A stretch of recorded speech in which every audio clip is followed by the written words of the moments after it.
50 million shillings is lost daily in traffic jams in Nairobi County alone. And this arises from an estimated 2 to 4 hours wasted every day in the city roads.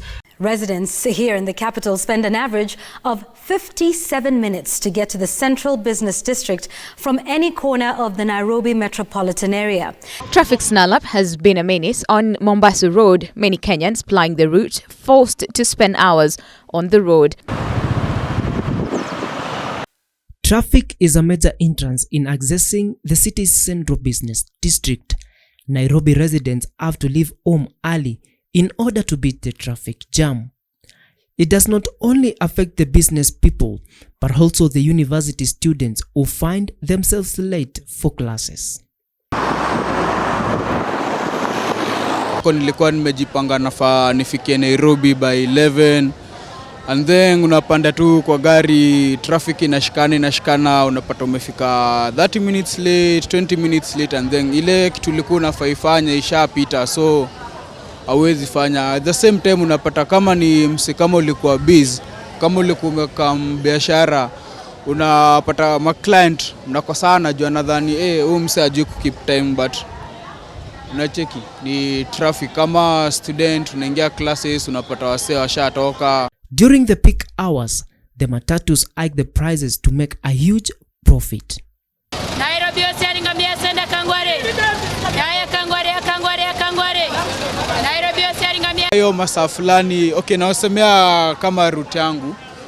Ikifika masaa fulani ya 6 ka 7 hapo upate wasee wameanza kupanga line.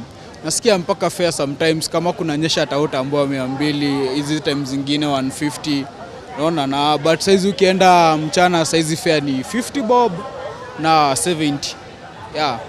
Hiyo na mambo ya fare yu panda ka traffic kishikana. Juu unapata gari mingi zimeshikwa na traffic ziko huko chini zinataka kuingia tao. Zenye ziko tao ni chache. Zinaanza kuhike fare ndo wenye wako na haraka wapande. Jamu imeanza kuwa Nairobi sana. Na kwa sababu unajua ni kama biashara siku hizi zimeisha. Watu wote wakaegemea biashara moja tu ya transport. Na sababu ukiwa na na matatu, kama sasa ukinunua matatu, unajua kama ni pesa umewekelea kwa bank, matatu ikianza leo kama ni hizi za 14 sita, unaweza ukapata inakupatia lao 2 kwa siku moja ama 25 na minibus 4K. Unaona sasa tunaona hiyo ni pesa ya kila siku. The matatu drivers blame the private car owners for highly contributing to the traffic congestion. Sana traffic inasababishwa na hizi gari ndogo. Juu ukiangalia kwanza hizi gari ndogo unapata gari iko na mtu mmoja ama ikienda sana watu wawili.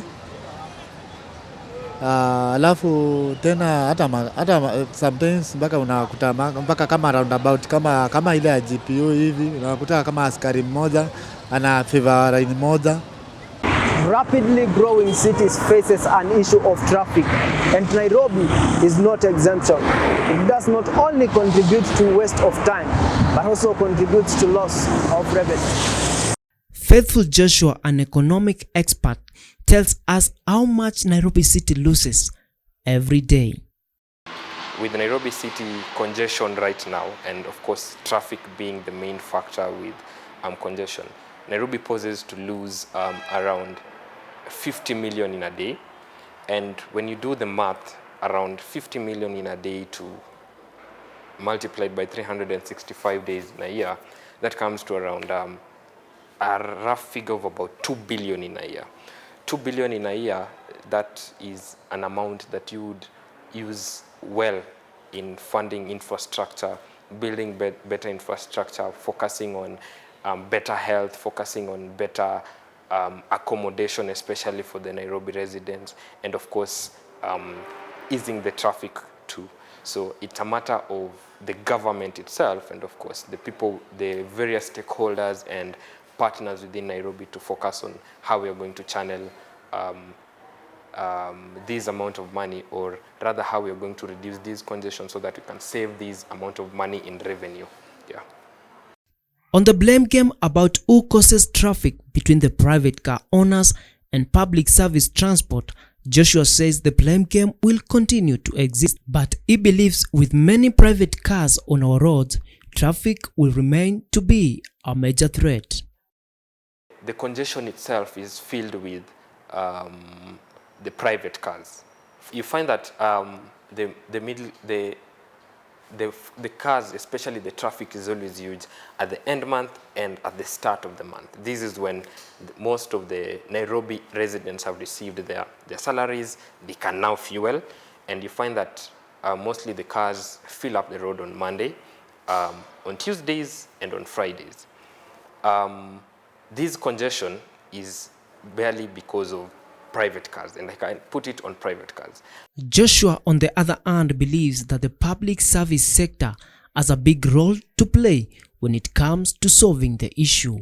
If the public service vehicles would offer, the public service sector, especially the matatus and especially the government, would offer better solutions in transport, especially from residential areas to the CBD where businesses are held, you'd find that people would really park their cars during the weekdays and prefer using the public service transport, or rather we have a railway system that would connect the residential areas and the commercial center.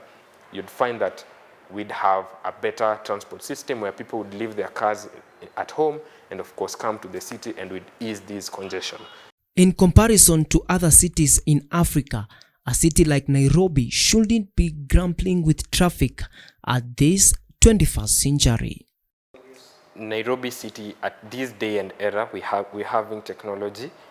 Nairobi City should not be grappling with the issues of traffic. We should be looking at better other things. We should be channeling our focus with other goals. This is his call to the current government in restoring proper planning to the city. So for instance, Nairobi, it needs proper planning. This proper planning comes with having a sustainable city. How are we going to have a sustainable city? We have a planning where we do have especially pedestrian walks. We do have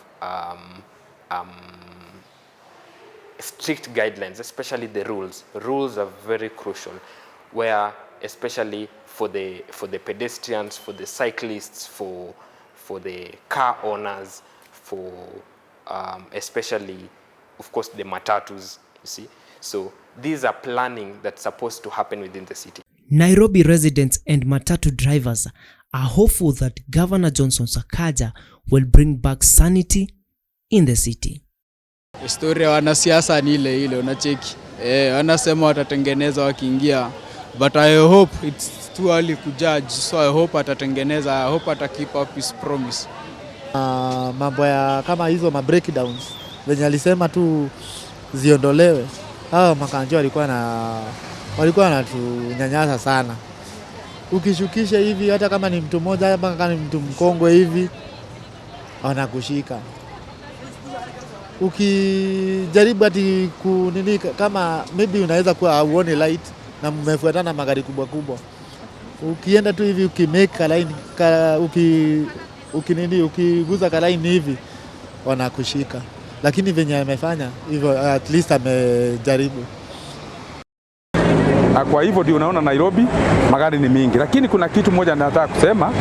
Kwa sababu magari ni mingi, tunangawa na ule alikuja siku wakati huu alituambia hata kuna vile mipango anataka kupanga, lakini kile anasema atapanga hizi sana town services sitakuwa sikifanya tu hapa, lakini tuwe na mpango mzuri vile hatutakuwa tukiweka jam. Unajua kama saa hii kuna magari vile tuko nazo hapa, unaona usioni zote hapa, zingine tumesiweka huko Ngala, sinapanga line ikiwa group kitu kaa hiyo. Sasa tunaita mandereva wetu na simu 133 Nisa ni 33, basi ni 22. Sikija pale zinapanga hii inabeba, hii nyingine inaachwa kwa simu. Justus Moving, Nairobi.